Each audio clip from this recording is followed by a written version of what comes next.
Hello good morning everyone. कल हमने group के बारे में डिस्कस किया था। थर्ड यूनिट आपके स्टार्ट हो चुकी है, जिसके अंदर ग्रुप की definitions, group formation, group types के बारे में हम लोग पढ़ रहे हैं। तो कल हमने डेफिनेशंस के बारे में पढ़ा, कुछ हमने इसके स्पेसिफिक सम बेसिक एस्पेक्ट्स को एक्सप्लेन किया था।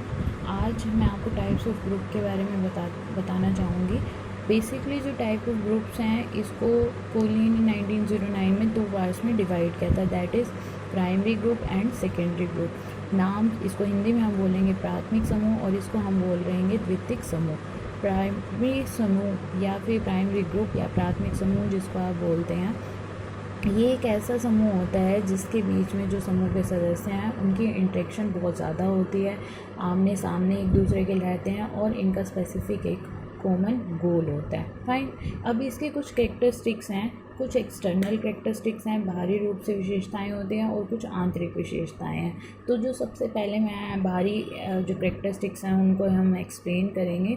नंबर 1, देखिए जो बाहर एक्सटर्नल नाम से यहाँ पे क्लियर हो रहा है, जो आपको फिजिकली बाहर से ही दिखती हैं। जब आप किसी प्राइमरी ग्रुप को भी देखोगे तो आपको ये सारी कैरेक्टरिस्टिक्स उनके अंदर दिखेंगी। सबसे पहले है स्मॉल नंबर ऑफ़ मेंबर्स। इनके जो सदस्यों की संख्या होती है वो काफ़ी छोटी होती है कंपैरेटिवली जो बड़े ग्रुप्स होते हैं या जो सेकेंडरी ग्रुप्स होते हैं। फॉर एग्ज़ाम्पल अगर मैं आपको ये बताऊं कि जो फैमिली मेम्बर्स होते हैं घर में, जो जॉइंट फैमिली होते हैं, आप 10 से 12 यहाँ पे नोट डाउन कर सकते हैं कि 10 से 12 इनके बीच के सदस्यों की संख्या होती है। और जो फैमिली मेम्बर्स होते हैं बहुत ज़्यादा नहीं होते, that is a primary group. Fine. Next है फेस टू फेस रिलेशन। इसके अंदर मैंने आपको यहाँ पे पहले ही बताया था कि जो इंटरेक्शन होता है वो फेस टू फेस होता है, क्योंकि कॉमन गोल होता है आपस में एक दूसरे के जो रिलेशन है, जो संबंध है, वो फेस टू फेस होगा। थर्ड पॉइंट है इंटीमेसी अमंग मेंबर्स। इसमें सिर्फ फेस टू फेस रिलेशन ही नहीं होता, बल्कि जो आपस में ग्रुप मेंबर्स की घनिष्ठता है वो भी कहीं बहुत अधिक होती है। Not only physically but mentally भी ये एक दूसरे के साथ पूरी तरह से बॉन्ड होते हैं। फोर्थ जो पॉइंट है लैक ऑफ स्पेसिफिक रिलेशनशिप। अब यहाँ पर इन्होंने स्पेसिफिक रिलेशनशिप की कमी को क्यों बोला? देखिए, जब हम प्राइमरी ग्रुप में होते हैं हम सबका कॉमन गोल होता है। कॉमन गोल का मतलब जो मेरा होगा वो तुम्हारा गोल होगा। फाइन। अब जब गोल सेम है तो उसके लिए स्पेसिफिक रिलेशनशिप बनाने की कोई ज़रूरत नहीं होती।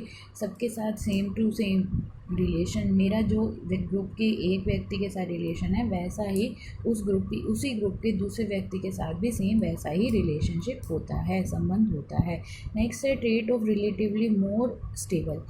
इन्होंने कहा जो आपका सेकेंडरी ग्रुप होता है, सेकेंडरी ग्रुप के अंदर जब हम एक्सप्लेन करेंगे तो मैं आपको ये बताऊंगी, जो कंपेरेटिवली उसके इसके अंदर रियलिबिलिटी ज़्यादा होती है और ज़्यादा स्टेबल होता है। स्टेबल का मतलब स्थायी होता है। स्थायी का यहाँ पे क्या मतलब है कि ये बहुत टाइम तक रहता है और इसके अंदर ये गुण पाया जाता है कि इसके अंदर विश्वसनीयता भी बहुत अधिक होती है। 6 पॉइंट है कॉमन कल्चरल बैकग्राउंड। ऐसा क्यों होता है? देखो, इन पॉइंट्स को एक दूसरे के साथ कोरिलेट करते जाओ, आपको ये लर्न करने में बहुत ईजी हो जाएंगे। ऐसा क्यों होता है? अब मोर ज़्यादा रियलिबिलिटी और स्टेबिलिटी क्यों होती है? क्योंकि कल्चर बैकग्राउंड, क्योंकि जो हमारे सामाजिक मानदंड है, हम लोग एक ही सोसाइटी से होते हैं, परिवार।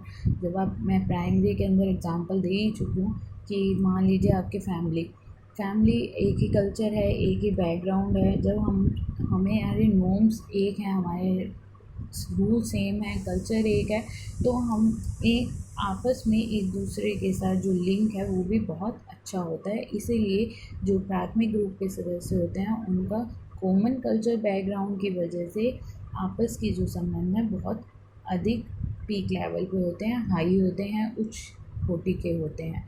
नेक्स्ट होता है लिमिटेड इंटरेस्ट।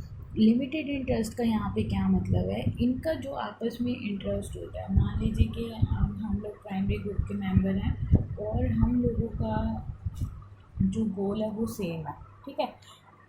अब वो गोल जब लक्ष्य की प्राप्ति हो जाती है वो सीमित होता है कि भाई मैंने जो हेल्प करनी थी, मैंने जो सहायता करनी थी अपने ग्रुप के लिए करनी थी, अपनी से बाहर वालों के लिए हम वो सहायता नहीं दिखाते, वो रुचि नहीं दिखाते। तो यहाँ पर जो इन्होंने कहने का मतलब वो यही है कि लिमिटेड इंटरेस्ट होता है। जो भी करना है वो सिर्फ अपने ग्रुप के मेंबर्स के लिए करना है, अपनी फैमिली के लिए करना है, अदरवाइज़ और किसी के लिए इतना डेस्परेट होकर हम वो कार्य नहीं करते।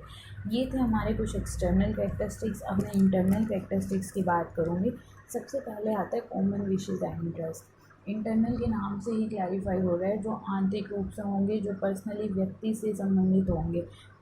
ये अक्सर देखने को मिलता भी है कि जिस पर्सन की चॉइस हमारे जैसे होती है, जिसके विचार हमसे थोड़े मिलते हैं, हम उस ग्रुप में अट्रैक्ट होते हैं। ये सिर्फ घर में नहीं होता, उस फैमिली मेम्बर से अट्रैक्ट नहीं होते, बल्कि ऐसा कॉलेज में भी देखने को मिलता है।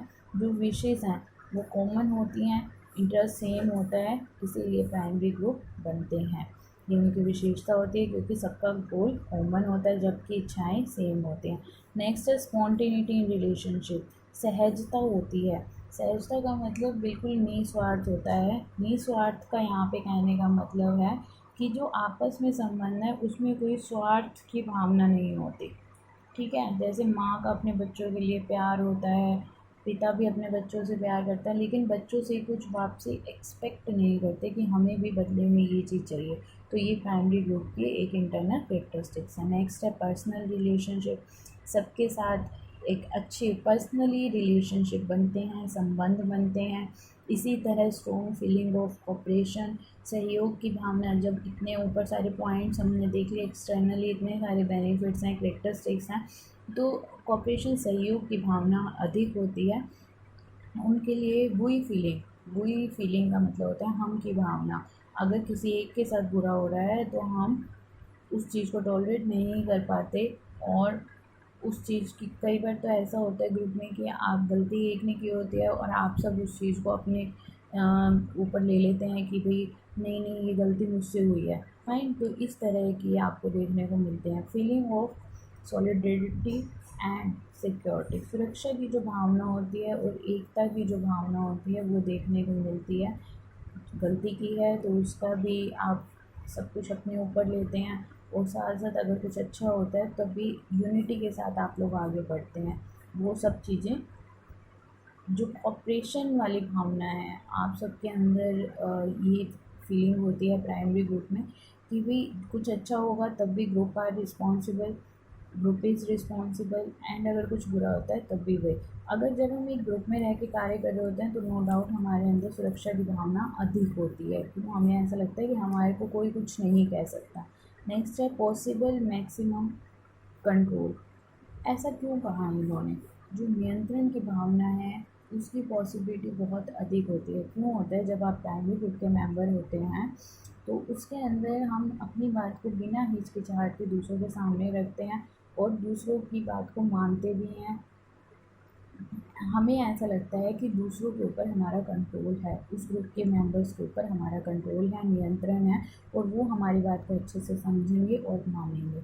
नेक्स्ट होता है relationship among members is an and in itself. ये जो प्राइमरी ग्रुप होता है इसका सबसे बड़ा जो पॉइंट है वो ये है कि ये जो करते हैं सिर्फ अपने ग्रुप के लिए ही करते हैं, अपने समूह के लिए ही करते हैं। समूह से बाहर किसी भी सदस्य के लिए ये कुछ भी नहीं करेंगे। ठीक है, तो that is all about your internal and external characteristics. इनको पॉइंट से लर्न कर लेना, बाकी एक्सप्लेनेशन उनकी मुश्किल नहीं है। कल हम पढ़ेंगे secondary group, what do mean by secondary group.